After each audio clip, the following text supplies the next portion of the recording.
नए साल में अपना नया घर, बात समझो पक्की है। यूनियन बैंक ऑफ इंडिया के यूनियन होम लोन के साथ अट्रैक्टिव इंटरेस्ट रेट वाले क्विक सैंक्शन होम लोन्स जो करें आपके नए घर का सपना सच एक झटके में। और जानकारी के लिए बैंक वेबसाइट, अपने नजदीकी यूनियन बैंक शाखा या रिटेल लोन पॉइंट से संपर्क करें। Union Bank of India, good people to bank with. Every team, every topic, everywhere. This is Believe. Welcome to Orioles on the Verge. This is Zach Spedden, joined as always by Bob Phelan and Nick Stevens. And on tonight's episode, we're going to react to the Orioles signing of outfielder Dylan Carlson and open up the mailbag for listeners from our questions from our listeners. And that will be on tonight's episode of Orioles on the Verge, which is brought to you by BetOnline.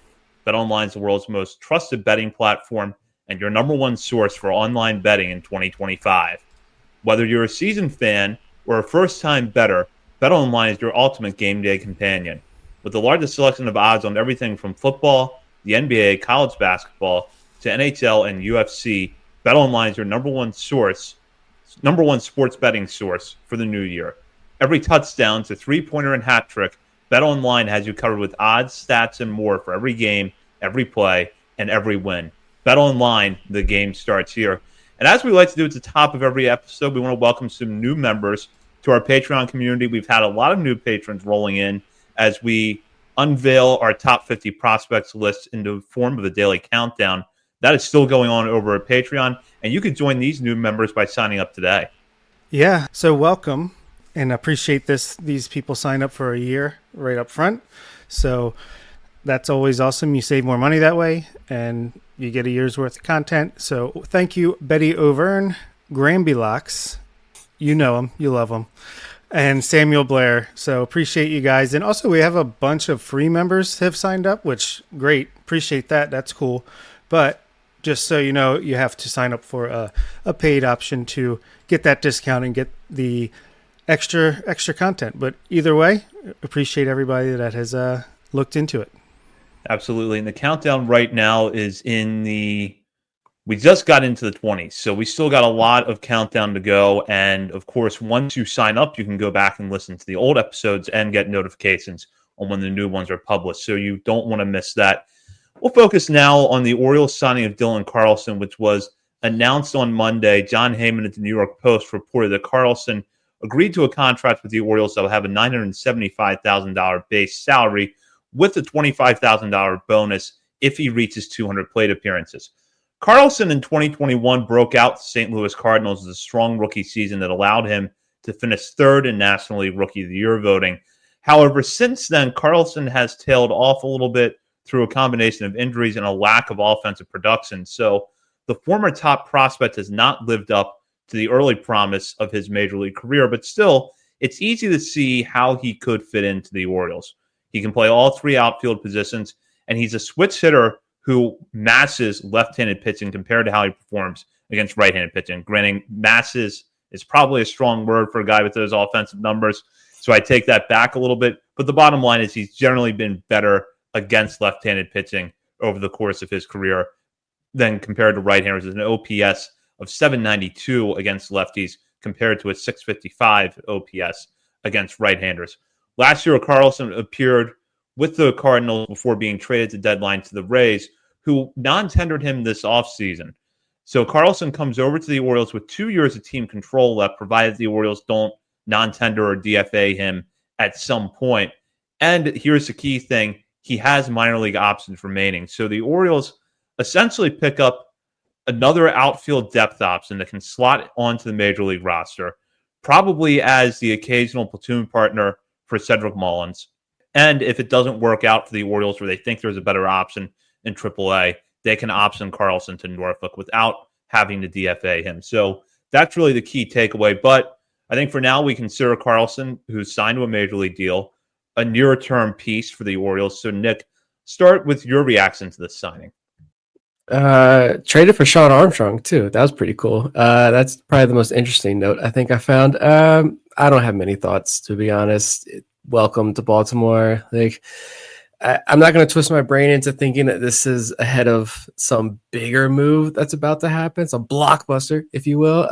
But I think if that was the case, then the Orioles probably would have waited to announce the signing. That's knowing just how the Orioles work. I don't know. It's more competition.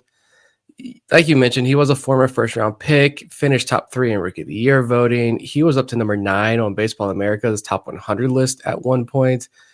Bring him in and see what happens. Like as this bench platoon option, there are other options that already on the roster that we've talked about before that we were excited about, or at least maybe not excited, intrigued by. Like I've talked a lot about Daz Cameron and what he did against lefties in the majors last year and how that was super intriguing, but he doesn't have options. Kind of thought that was like not an emergency, but that was one of the first moves the Orioles made this offseason. We know who he is. Let's bring him in. If something better comes along, we'll move, but it's not Daz Cameron. That's the end.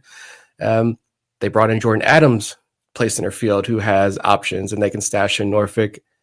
Carlson's got options as well. It seems like they're giving him a little bit of money, though, so maybe the idea isn't to keep him in the minor leagues, but that flexibility is there. And it's competition for Daz Cameron and Jordan Adams and all these guys. So, maybe Mateo starts on the IL. They need another bat here. Maybe someone else could be hurt. We have no idea right now. So it's just, my initial take is just welcome to Baltimore. Get you in spring. Let's see what you do. I mean, maybe something bigger happens. We know the baseball is back, but baseball is also stupid, so nobody should watch or pay attention. Opening day, spring training press conference is right around the corner, so there could also be a major injury. But I don't want to twist my brain into all the what ifs and just say it's a signing. That's what it is. Yeah, I love it in so much as you can love a glorified minor league signing. I think it doesn't really have much impact on the roster at all because, as we've said, he has options for at least this year. He's under control for 2026 if we want to tender him a contract after 2025. And, he was one of the hottest names in at least Dynasty fantasy baseball as a prospect coming up. Him and Nolan Gorman were supposed to be like the stars of the Cardinals by now. But, he's had some injury luck. I think he hurt his shoulder in spring training of last year. Who knows how healthy he was.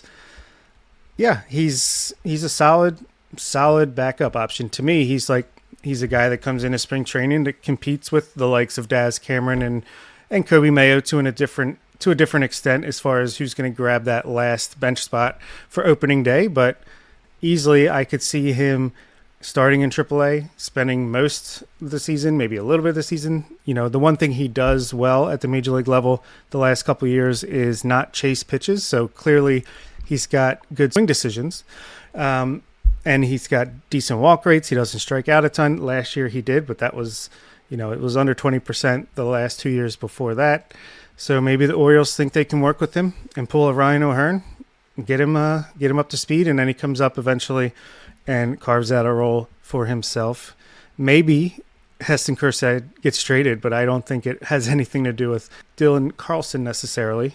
And as far as the money that we're paying him, it's less than Emmanuel Rivera, and how many people think he's going to be on the opening day roster, barring an injury. So, yeah, I think it's a good major league, minor league free agent signing. Yeah, exactly. And as I had made this point a few times, even last week when we were trying to break down the roster, I had a feeling the outfield situation was unsettled because it feels like the Orioles like to have a player who gives them enough versatility in the outfield to move around between the three spots, some intriguing platoon splits and options. And in Carlson, I think they get a high upside version of that, albeit one who's a switch hitter rather than a pure right-handed hitter. And since we've all kind of alluded to it at this point, let's just jump right into the mailbag and go to the first question, which came from Callie, a patron who submitted this on Discord. Does the Carlson signing mean that Heston Kjerstad is being traded? Bob, you already touched on this, and I'll start back with you. No. I mean, I could see Heston Kjerstad traded. He could be the headliner in a big trade, especially for a guy like Pablo Lopez, who's under team control for more than 2025.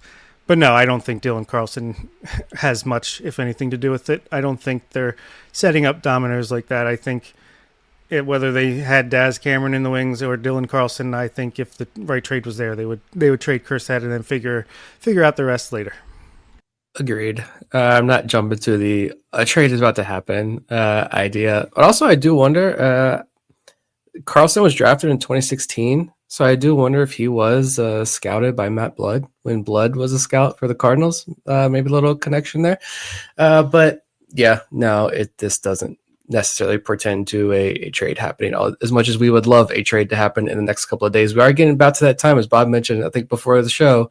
One of you guys mentioned right before the show. We are getting about that time when the Corbin Burns trade happened. We are getting close to the end here. So if a trade does happen, I don't think this move was we're just waiting to sign the dotted line. We're just finishing maybe who the DSL prospect is going to be. The trade's ready to go. I think that's just going to be a coincidence if that does happen. Yeah, I agree. I don't think this has any bearing on who would go in a trade and whether or not a trade happens. As I touched on earlier, I think that there was a hole, albeit a minor one, in the Orioles outfield for the major league side of things to start off the season, and Carlson fills that. I think this is a move they were going to make regardless of whether or not they think they're going to flip Heston Kjerstad or any of the high-level outfield prospects in a trade. So I don't think the two things are related to each other. Yeah, let's go to the Bird is the Word. Has a question here, posted it in Discord. Talking about extensions, would you extend Adley with Samuel Basallo waiting in the wings? If you did extend Adley, how would you split his time between catcher, first base, and DH moving forward, Zach? I would still extend Adley. I think the parameters have changed a little bit for me because when Adley first came up, I remember we would talk about this from time to time on the show. We were talking like 8-10-year deals. I remember our former colleague, Dr. Stephen Loftus, actually wrote a very good piece over at Baltimore Sports and Life before Rutzman even got to the major leagues, showing what the framework could look like on a contract extension of 8 or more years. I'm not necessarily of that mindset anymore because Rutzman is a few years into his major league career now, and we know that Basallo is a near-term option. So I think I'm more of the mindset of maybe a 5 or 6 year deal for Rutzman, which would buy out his remaining years of arbitration eligibility, and then tack on another 4 or 5 years beyond that. As for Basallo, yeah, I think he's going to be in the major league soon. And the way that I would manage it is that for the first year, Rutzman is still the primary catcher, with Basallo getting more time than what James McCann got the last 2 years and what Gary Sanchez is probably going to get this year. But Adley is still the primary guy. And then as you get further and further into Adley's contract and into Basallo's time, you start to peel back a little bit to keep Adley fresh. You put him at first base more often. You put him at DH more often. Ideally, you would do that at a point where both players are extended. So maybe Basallo gets a Jackson Chourio type contract before he even plays a game in the major leagues or shortly after his debut. So you've got years to figure out how these two players are going to complement each other. But that's how I would handle it. I wouldn't decide to walk away from Adley because Basallo is coming up, because I think there are ways you can work both guys into the lineup. Yeah, I completely agree with that. I would very happily sign Adley to a 6, 7, I don't know, maybe not 8, but maybe 8-year contract extension because you need more than one catcher. It's one of those positions that this is actually perfect for to have. We would have such an advantage over pretty much every other team if Basallo is able to play defense at a major league caliber and makes his potential at least to like the 50th percentile. Yeah, I think it'd be a huge bonus. You could have Adley catch 100 to 110 games a year and Basallo 50 to 60. Basallo is a great first baseman as well. I think it goes underreported, so there's no problem with maybe he plays first base against right-handed pitching. Mayo plays first base against left-handed pitching. Obviously, you want these guys in the lineup every day, regardless of who's pitching, but as far as who's playing first base. And then Basallo could, I don't know, bat. I saw in Keith Law's actually rare W column today, he had Basallo number 3 prospect in baseball and said that he actually hits lefties very well, sees the ball very well for a left-handed hitter against left-handed pitching. So maybe he catches against lefties and you DH Adley there. So many ways you could handle it. And yeah, I would extend both of them, no problem. And just be set up to have the best catching tandem duo potentially ever if things go the right way. Yeah, you don't. whether or not you extend Adley has nothing to do with Basayo. I don't think. Honestly, yeah, I like the 4 or 5 year deal, 6 year deal for Adley, and I'm kind of thinking about, like you mentioned, Basayo, how well he plays at first base. Yet the dude is way more athletic than I think he gets credit for. I don't know what his speed grade is on like Fangraphs and these prospect outlets, but it's like 30, 35 grade speed. Man's got wheels. Man's got athleticism. Quick reaction times over at first base. So many impressive plays he made last year in Bowie over at first base. He can play there. He can DH. I still like. We also don't know where the game is going as far as strike zone, balls and strikes, robo umps. We don't know where the game is going there quite yet. I don't think there's like a definite answer yet. Clearly, as we've talked about with the way the Orioles are drafting catchers, maybe the Orioles have a pretty firm idea, or they're preparing for that, where maybe Basayo's defense, it's good enough, or maybe a little bit more refinement in AAA, and it's going to be good enough where he can catch 50, 60 games when he reaches the major leagues. But like, I don't want to say I don't care, but I want the bat. Like, I need that bat in the lineup. Like, that's what you're buying, that's what you're dreaming on, because that is a potentially like game-changing bat. This is a guy who, like John Mioli mentioned, internally, some of the Orioles projections have Basayo being like a 270, 280 hitter with 35, 40 plus home runs a year. Like, that's the kind of bat I want in this lineup. And with Adley, like, yeah, I still extend him, but almost like, how do you treat him? Do you try to save him and really see how long you can have this duo behind the plate and hope you kind of put off this, permanent first base DH move for Adley as, the knees give out and his body gives out on him behind the plate? Or do you treat him kind of like that NFL running back treatment and just say, hey, we know you've got 5 good years and we're just going to abuse you behind the plate nicely, like, in a much nicer way, of course, but we're just going to abuse him and ride him as hard as we can behind the plate. And by then, who knows who's going to be in the system. And you get another defensive-minded catcher at that point. But yeah, you extend him regardless of Basayo's stance right now. I mean, Basayo is barely 20 years old, right? So yeah.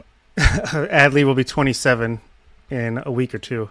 So 7 years younger, plenty of gap there to make things work. नए साल में अपना नया घर, बात समझो पक्की है यूनियन बैंक ऑफ इंडिया के यूनियन होम लोन के साथ। अट्रैक्टिव इंटरेस्ट रेट वाले क्विक सैंक्शन होम लोन्स जो करें आपके नए घर का सपना सच एक झटके में। और जानकारी के लिए बैंक वेबसाइट, अपने नजदीकी यूनियन बैंक शाखा या रिटेल लोन पॉइंट से संपर्क करें। Union Bank of India, good people to bank with. Like we talked about. And before I get to the next question from Yoni, we didn't really have anything in the rundown to talk about today's other news, that Adam Jones has joined the organization as a advisor to Michael Elias and company. Quick thoughts on the move. I would say I love it. I think it's just more evidence that the front office knows exactly what they're doing and making all the right moves, at least as far as, like we've talked about before, the soft factors where, you want a good clubhouse. If you want Adam Jones a part of this team, I think it's nothing but a good thing. What do you guys think? I absolutely love it. I think it's one of the better moves this offseason so far, just because of what he meant to this organization, what he meant to the city of Baltimore, and even as an outsider, the state of Maryland, I still, recognize what he brought to the city. And I think he's a fantastic person to have. I don't know like what exactly the role is though. If they've announced it, like they kept it pretty broad there. He knows the game. He's played around the world. Like he's got a lot of connections around the game as well. And I think he knows what it takes to win, obviously. And I like him being that kind of advisor to everybody there, and someone who, Vivek, of course, beating us to the punch there. A lot of these younger guys coming up in the organization, Adam Jones, to have this relationship there, Adam Jones can be a phenomenal resource to Cedric Mullins, as Cedric Mullins is starting to age. It's kind of weird. Like, I don't know about you guys, but I feel like I remember just like it was yesterday, the passing of the baton between the two. Mullins is starting to get up there. Adam Jones can help him maybe these last couple of years that Mullins has this. Maybe this is his last year, but he can be an asset to Mullins. He can be an asset to these younger guys, Enrique Bradfield Jr. Hopefully we see Judd Fabian come up to the big leagues. Like, it's a phenomenal resource to have in this organization. Yeah, I agree. I think that having him in a position where he could really continue to give back to the community of Baltimore in the way that he has over the years is really important. And for all of the intangible reasons that Nick mentioned, this is a good move for the organization. Yeah, I'll address this AJ in the chat saying they aren't extending anybody. Come on, guys, let's keep it real.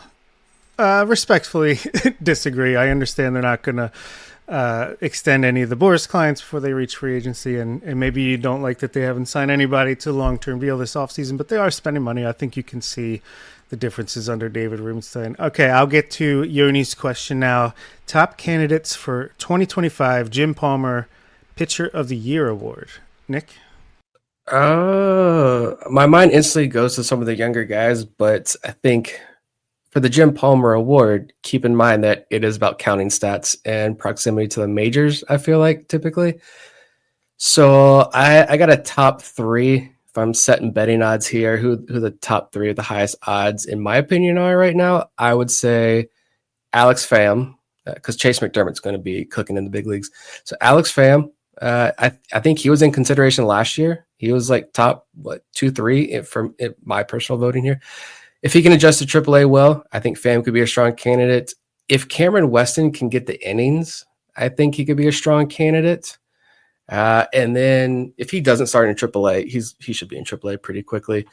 And then I'm going to give Patrick Riley. Honestly, I'm going to give Patrick Riley. That's my betting. If I'm betting on this, he probably didn't have the highest odds, but he's got the odds I'm putting my money on here. Same as Weston. He might start in AA. If he does, he's going to be in AAA pretty quickly. I could see him starting in AAA though as well. Either way, he should see a lot of time in Norfolk. I think those are my three favorites early on. Cameron Weston was the guy that I had first. I have to think that was kind of close in the decision making last year between him and Brandon Young. So even if Weston does not start this year in Norfolk, I think he's going to get substantial time there. And if he repeats what he did a year ago or comes close to it, that's going to be enough to get him the award. And then I would probably put Pham second, Patrick Riley third. And then if you want to look for two dark horses, Edgar Portes is probably going to start this year in Bowie. Rule 5 eligible again at the end of this season. One of the better player development success stories in the Orioles system right now. And if he continues that, I wouldn't be shocked if he gets it. And then I also have to throw out Michael Ferret.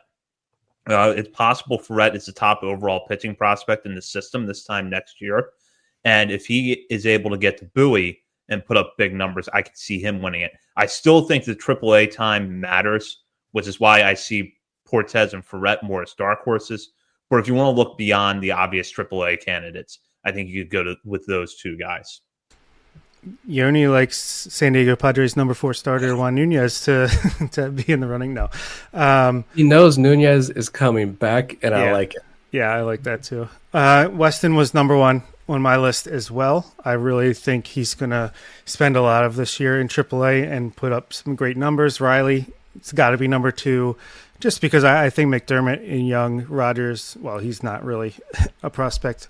Even Pham, could see potential majors time. I don't know if they're going to have the exact resume that you want, but my dark horse is Nestor Herman. I think he finishes the year in AAA. Maybe only a couple innings, but I think he's going to race through the system in 2025 and really put his name on the watch list. I'll go to this question now from Bobby Jones. Enrique Bradfield Jr. projections for 2025. Now, I have a question that I'm going to tack on to the back of this, but let's go with Bobby's question first.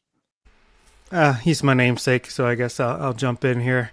Coach Bobby, I think EBJ is going to just continue a gradual progression of, I think he's actually one of the, it seems like the Orioles have seen big jumps between years and levels sometimes with their prospects. I think Enrique Bradfield Jr. is just going to be that guy that you always are hoping for more, but at the end of the day, you're like, yeah, he did improve. He is getting there. I think it might be a little bit slower than most people like, but I think he's just going to continue to learn to hit line drives, kind of Taron Vavra style, just over the infielders' heads and in front of the outfielders, and he can have some hustle doubles in there. I think he's going to see the batting average improve. He'll end the year in AAA, and and set himself up to try to make the team in 2026 spring training. But I think he's in for a good year. I don't think it's going to be anything like sexy as far as numbers go, other than the stolen base totals and some defensive highlights. But yeah, I think he's just going to continually improve and have like a 750 OPS in AAA at the end of the day. I like it. He only had last year was his first full year as a pro, and he only got 108 games in with concussion and minor injuries. But when he got to AA, it was only a 27 game sample size, but he had a 133 WRC plus and was flirting with 300 for a while there, batting average. Walks went up, strikeouts went down. He walked more than he struck out when he got to AA. It's a small sample size, but you saw so many improvements, not only in some of those numbers there, but the ground ball rate continuing to tick down from what he showed in 2023 when he first joined the organization. It was like north of 70%. He got that down to 48% in AA. Fly ball percentage going up. He was a guy who we've heard it's the Vivek's question, the splits after the concussion. He took off after the concussion. There's a stark difference in his numbers pre and post concussion. Knocked some sense into him. Knocked the hit tool into him a little bit. No, he had to settle in. All right. We see all of these guys struggle initially in high A as they're learning to settle in their first year as a pro. And he got better and better and better. Just got delayed a little bit because of the concussion. So a lot of the numbers are trending in the right direction. So hopefully he gets, 120, 130 games next year. He ends the year in AAA. Hopefully he's not spending too much time in AA. I don't imagine he would. And the progression in his hit tool has been heavily celebrated at the end of the year and this offseason. So I was not a skeptic of Enrique Bradfield Jr., but just could we have gone a different direction with that pick in the draft? But I'm becoming more and more, especially as the offseason has progressed and we're getting closer to 2025, I'm becoming more and more excited to see what the bat can do next year. I agree with both of you. I think we're going to see a better version of Enrique Bradfield Jr. One was roughly the same profile, but if I look at his numbers of a year ago, 272 batting average, 729 OPS between Bowie and Aberdeen. I think both of those numbers go up a little bit. I think the OPS gets into the 740 to 750 range. You'll see a little bit more power, still not significant home run power, but a little more power than we saw this year. The walk to strikeout numbers are going to look very similar to how they did this year. And he's getting 70 plus steals because he's going to have Roberto Mercado as his manager for at least the beginning of the season. So that stolen base total is going to be really high again. Now, here's the question I have about Bradfield. And I think it's a timely one. We're starting to see some top 100 prospect lists come out from the major outlets. Keith Law at The Athletic has Bradfield on his top 100. But Bradfield has missed some other ones. I know he was not named on MLB Pipelines. I think he missed Baseball Americas too. Are either of you, and I'll start with Nick on this one, are either of you surprised that he's not a universal top 100 guy coming into this season? No. And I think Kylie McDaniel is about to release his too. He hinted that he's done with his write-up over at EN. Kylie always has a fun surprise. I could see Kylie being in on Bradfield as well, but I'm not surprised just because there's no power there, and that's fine. He doesn't need the power. I've given up. I don't care. Don't want to see the power. I want to see him excel in other areas of his game and take his strengths even further. But when you don't have that power potential, I think the ceiling, you could debate how high Bradfield's ceiling is. It depends on what you're talking about here, but when you look at a lot of the other hitters, you look at a guy who's got that power potential, who could be a 30 home run guy at the next level. I think when you're making these lists, you're going to shoot for those guys who have a little bit higher ceilings, even if they are riskier prospects. And a more quote unquote safer prospect like Bradfield probably gets the short end of the stick when these lists get put together. Yeah, I completely agree. And especially because the prospect game at least doesn't seem to value defense and steals as much as the offensive numbers and power and impact, which is fair. But I do think it kind of puts a damper on a different type of player like Enrique Bradfield. And just to answer Vivek's question, I have the splits pre and post concussion. Now, it wasn't that many games into the season when he had his concussion, but he was batting .234 with a 661 OPS and 94 WRC plus before the concussion. Came back a couple weeks later, and from then to the end of the season, batted .277 with a 738 OPS, 116 WRC plus. So very good, very good. And I think he'll continue that. Yeah, the only thing I really have to add to what you guys said is that if you were high on Enrique Bradfield Jr. as a prospect going into last season probably validated everything you believe. And if you have questions about the hit tool and specifically the lack of power, you were also probably validated a little bit for the reasons we just ran off and the numbers that we just recited. You basically got the profile we've always known we have with Bradfield. Good contact, can draw a lot of walks, solid hit tool, but not a lot of power. So I don't know if Bradfield's profile has changed that much, and I think anyone that's skeptical of him is going to need to see more before they start coming around on him as a top 100 prospect. I will say this, batted ball data is not publicly released at AA, at least not in the way the AAA is. But you know that it's going to leak out if in the first 2 months of the year Bradfield's putting up good exit velocity numbers at Bowie. You know that Baseball America or someone else will get their hands on that data. So if you start hearing that kind of chatter, he's going to be on top 100 lists mid-season. Yeah, and that's why I don't have y'all's list in front of me, but spoiler, to move ahead in our top 50 list, like I have Vance Honeycutt ahead of Enrique Bradfield Jr. on my personal top 50 list, and I don't think you guys do. And that's like, honestly, I see both sides of that. But the reason like I put Honeycutt is for what I just said, like that power potential. If he starts connecting on that power, that ceiling, the potential 5-tool center fielder, but like Enrique Bradfield Jr. could be in the major leagues by the end of the year, making a big impact. Yeah, don't be concerned that he's not a top 100 prospect. More fun question, a little bit off topic here from Billy in Discord. He says, top 3 teams you hate in all sports. Billy's got the Eagles, Yankees, and Miami Heat. What do you guys got? Who are the 3 teams? College, pros, European, whatever. Who do you hate? Yankees, Steelers, Chiefs. And it has gotten so bad for me with the Chiefs, and I can't believe I'm about to say this. If the Chiefs had played the Steelers in any round of the AFC playoffs this year, I would have rooted for the Steelers to knock them out. I can't stand the Chiefs. I want the dynasty over with. Eagles, again, I can't believe I'm going to say this. Eagles take care of business in the Super Bowl in a couple weeks. Yeah, that's a good answer.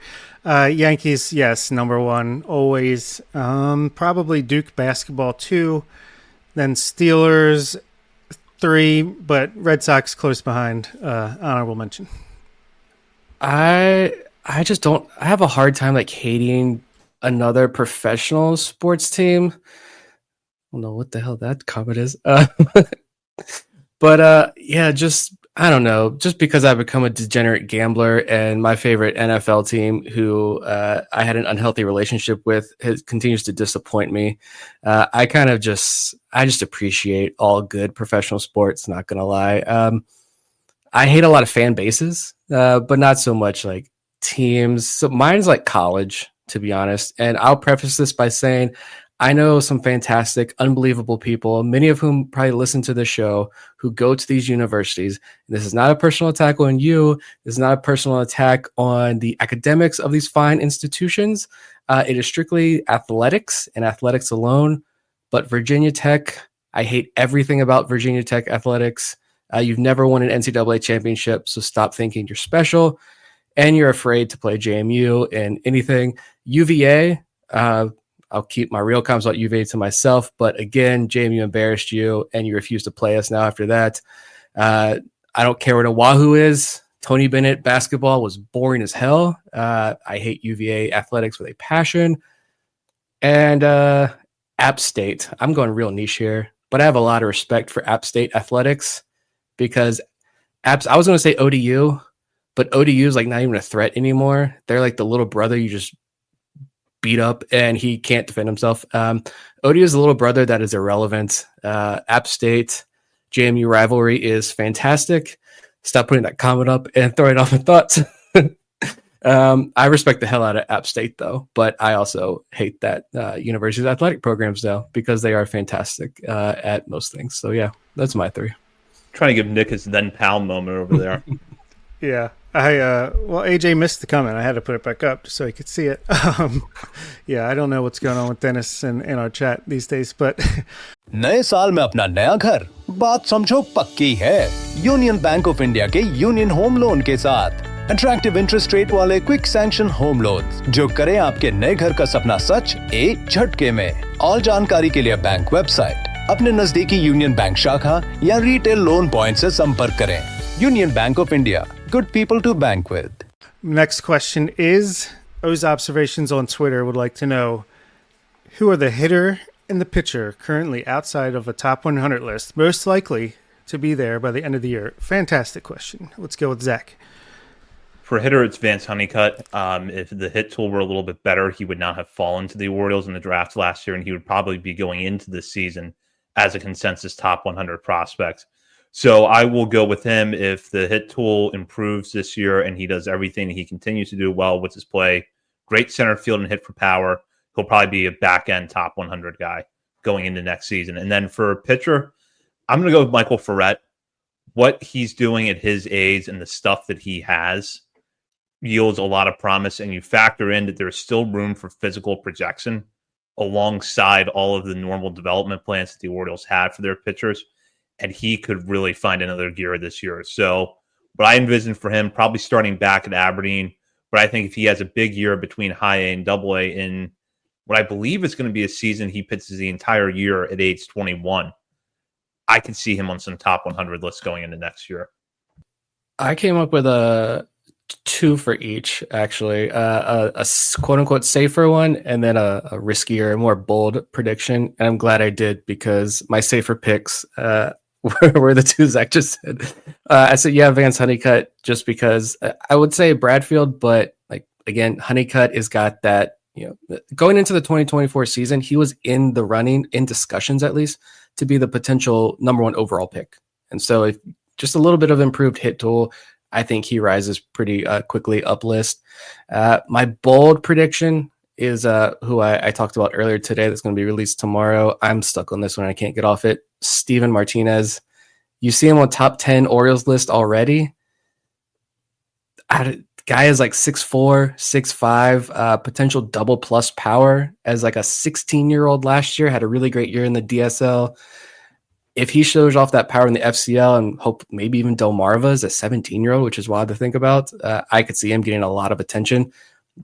These prospect lists, the younger you are, showing more power like that, you're going to be very attractive on these lists. Pitchers, yeah, I said Ferret. He's already got 60 strong innings at high A with like a 30% strikeout rate. So I imagine he gets to double A pretty quickly. And Baseball America, MLB Pipeline, they're reaching out to these front offices to like help put these lists together and get information on guys. And clearly this front office is enamored with Michael Ferret. So I could see him getting a lot of love. And my more bold prediction is Trey Gibson, just because he's already on Baseball America's radar. I think he would just happen to pitch when someone from Baseball America was watching a Delmarva game, and then they saw the film. I forget who it was, but he was like, so I was going through the film of this game and holy crap, Trey Gibson. So he's on Baseball America's radar, got to high A last year, 64% ground ball rate in high A is insane. Big velo, multiple breaking balls, talked about him a lot. Undrafted free agent to potential top 100 prospect would be a really fun story for Gibson there. Yeah, it's hard to find a position player prospect that's not Vance Honeycutt, because I don't think Judd Fabian or Dylan Beavers, I think their time to hit a top 100 is past. So I'll say Honeycutt for the safe pick. I do like picking a safe and a risky pick. So for the position player, I'll say Creed Willems and Jordan Sanchez as some dark horses on the position player side. And then again, Michael Ferret was going to be my guy, and I think Keeler Morphe and Nestor Herman are the dark horses. I think Morphe, we got a little bit of a report on him the last week or so about how he's, Nick, what was it? He's developing new pitches and everything else. So I think he might end the year in Double A and just be like the short Yuri Perez of the Orioles. I suspect there's going to be some overlap in our answers on this next question, but we'll go to Orioles Dubs on Twitter. What prospects in the Orioles system first come to mind when you hear the term high ceiling? And I'll let Nick start that one. Vance Honeycutt, again, very real 5-tool potential. Michael Ferret, again. Ceiling, I'm thinking like 100th percentile outcome here.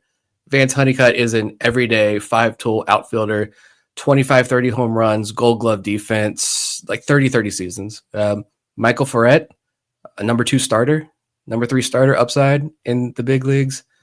Thomas Sosa, 30-30 potential. And Steven Martinez, again, like 30 home run potential, everyday right fielder. Those are the guys when I think of like high ceiling guys, a lot of these guys are super risky. And their floors may be super, super low. But when I think of high ceiling guys, those are the first names that come to my mind.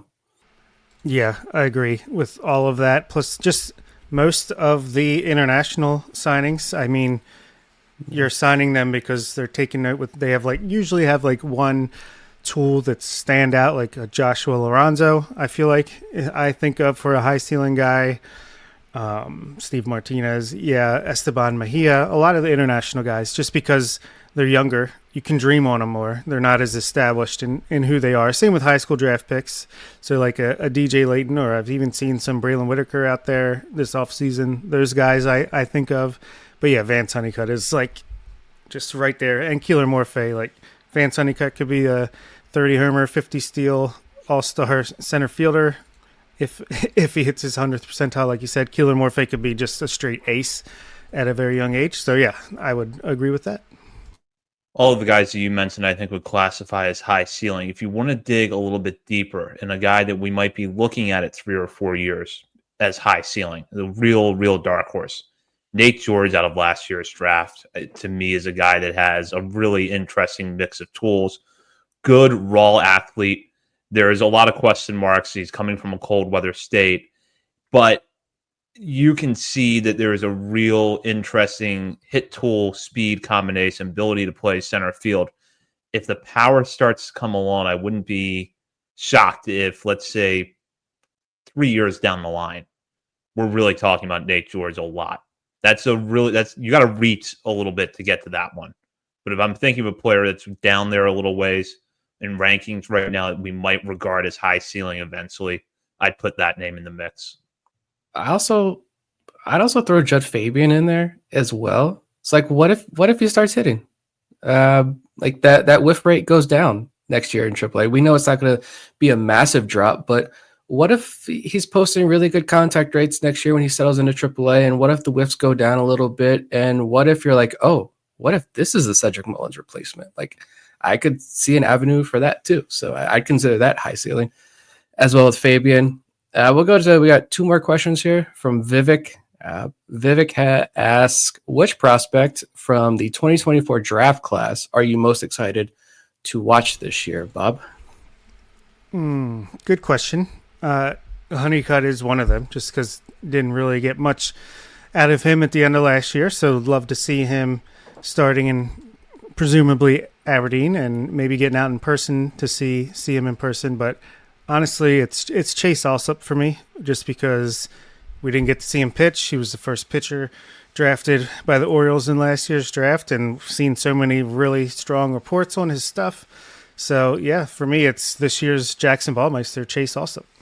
The guy that I think I'm most excited to see this year, because I feel like there could be real breakout potential here, is Carson Dorsey, the Orioles' 7th round pick out of Florida State in last year's draft. Joe Doyle was on this early, as Nick pointed out in a recent Substack article. The pitch data on Dorsey is really good. He's got a fastball that he can get into the mid-90s, 2 secondary offerings. And it's a typical Orioles pick in the sense that the stuff and the stats don't match up. Dorsey's ERA is actually a little bit better at Florida State than Alsop was at Auburn, but he does have a high walk rate. That's something he's going to have to work on. He gives up a fair number of home runs, but with that kind of stuff from the left side and the strikeout numbers that he put up last year, it's a very interesting mix, not to mention that he'll probably be a 22-year-old with a lot of innings at high A this year. I have to think, based on the fact that he got one short appearance or one appearance at Aberdeen at the end of last year, and that the Orioles are usually aggressive with a college pitcher or two out of the draft, that we could see Alsop and Dorsey and Aberdeen's in rotation begin next year. And Dorsey might be a guy that's really starting to jump up the list as we get into the season. Yeah, getting more and more excited about Dorsey. I wrote about my two already over at Substack. Go subscribe. Orioles on the Verge Substack. Please and thank you for subscribing. For me, the hitter, it's Austin Overn. 70 grade speed, 70 plus grade defense, but he doesn't get talked about. And yeah, he had the down year at USC, and it was, Orioles kind of drafting him on the rebound a little bit because he rebounded there in the Cape Cod League this past summer before the draft. But, if he comes out hitting, he hit very well in Delmarva. I think he got the high A by the end of the year. I didn't look, but I think he got the high A at the end of the year and struggled a little bit, but that it was his draft year. I don't care what the numbers were in Aberdeen. I'm interested to see what that bat looks like in high A this year. I think he could become quite an interesting prospect in the system. And for I have a pitcher too, the first one that I wrote about over there, Christian Rodriguez, digging deep here, the 10th rounder, Orioles and 10th round picks, Matthew Etzel last year. Like, there's been some intriguing guys there. He's a 6'6" righty from Cal State Fullerton, had Tommy John surgery like 2 years ago. So last year was his first year. And in the article that I wrote, I dove into his college data, MLB Draft League data, and you see the data gets better and better and better as the year progressed, as he started to get more comfortable after Tommy John surgery. So I'm very intrigued to see this 6'6" righty and see what he can do his first year in the pros. And the final question we have here is also from Vivek, who wants to know, which college players are you monitoring for picks 19, 30, and or 31? I have nothing for this, so I'm going to let you guys take it away. Let's start with Nick. I will say again, I'll reference the Substack piece that I wrote. Nick Dumanel out of Cal Baptist, Ethan Conrad out of Wake Forest, and then Henry Ford and Henry Godbelt out of UVA. I know I just trashed UVA athletics, but we're going to add two more to the list here. I like both these guys. Last year I had Griff O'Farrell on my first piece of the season, so if the Orioles want to make it back-to-back years, I'd appreciate that. But yeah, I mean, those are just the first looks, and I wrote that back in December. I'm actually, I guess, I could say this now, talking about the draft. I'm actually going to have like a viewing guide. I got a document up. I've already got week 1 done. I'm already starting on week 2 because college baseball, the D1 college baseball season starts February 14th. Happy Valentine's Day, I believe. The day after Valentine's Day, maybe. I'm going to post this in the MLB Draft channel on Discord. So that is on the patron only side of Discord. And then I'll write some Substack articles as well. Probably not going to do as much stuff on social media anywhere like I have done in the past, but I'm going to pick 3 or 4 series each weekend that I'm going to be watching. And then I have specific players that I'm going to be watching in those series. And I'll post this document in Substack each week, all the data and notes that I've got, along with my notes from the viewings. And then I'll post that before the weekend's games. And then I think every other week, I'm going to write a Substack piece and just kind of take the best of the best from that grouping and write who stood out. And it's all going to be Orioles specific. So like, I'm not going to write about Jace Laviolette at Texas A&M because the Orioles are not going to draft him because he's probably going to be the number 1 overall pick. I'm not writing about high school kids because I'm not going to go off and watch high school baseball. So it's college only, but yeah, you can watch along and create a nice big old draft database for everybody in Discord and ahead of the draft. Ethan Holiday going to fall to number 19. That's what I'm hoping. He's not going to be. Here's my early draft bold take. It's not that bold, actually. Ethan Holiday will not be the 1-1 pick, even though it is the Nationals, and I'm sure they would love a Holiday versus Holiday, and I'm sure the Orioles are probably even like, hey, you want to draft Ethan Holiday, and we really get this rivalry going. I don't think it's Holiday. That wouldn't shock me, only because it's rare to have wire-to-wire favorites for the number 1 spot in the draft. And I will admit I have not dug that deep into this year's class. So I defer to Nick's answers for the later picks, especially in Vivek's question, but I'll go back to a guy that I brought up when we did a really early draft preview back around the time that Nick's article was published in Substack, and that's Trey Phillips, a combination third baseman outfielder out of Georgia, who right now MLB Pipeline has with a 55 hit tool and a 55 power with a good arm to go with that. This feels like an Orioles pick, and that's, by the way, MLB Pipeline had him mocked to the Orioles at 19th in December. So it's an Orioles pick in the sense you've got a guy with a lot of power, some defensive versatility, college pedigree. I'm really going to have my eye on him early in the season. Yeah, and I think just the draft in general, I know it's very early, and some people may be like, shut up about the draft. It's January. Orioles have a lot of picks, like 19, 30, 31. I think this, all the talk about, they're never going to draft pitcher early. They're never going to draft pitcher early.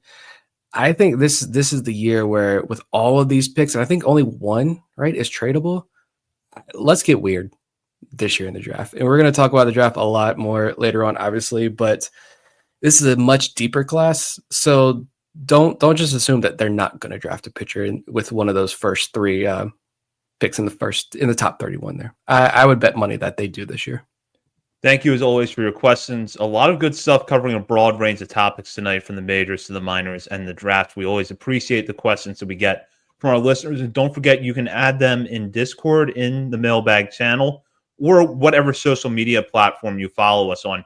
And we have many social media channels, as you are probably aware by now. We are over at Facebook, Instagram, Threads, X, TikTok, Blue Sky, Twitch. We're also over at YouTube and on Substack, OriolesOnTheVerge.substack.com.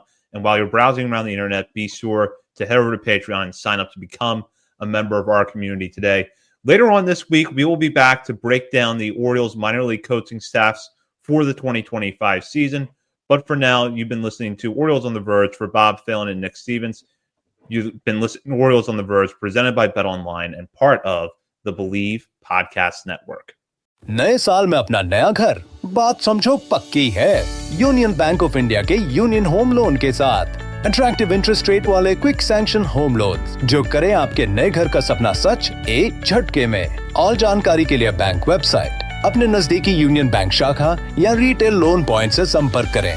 Union Bank of India, good people to bank with.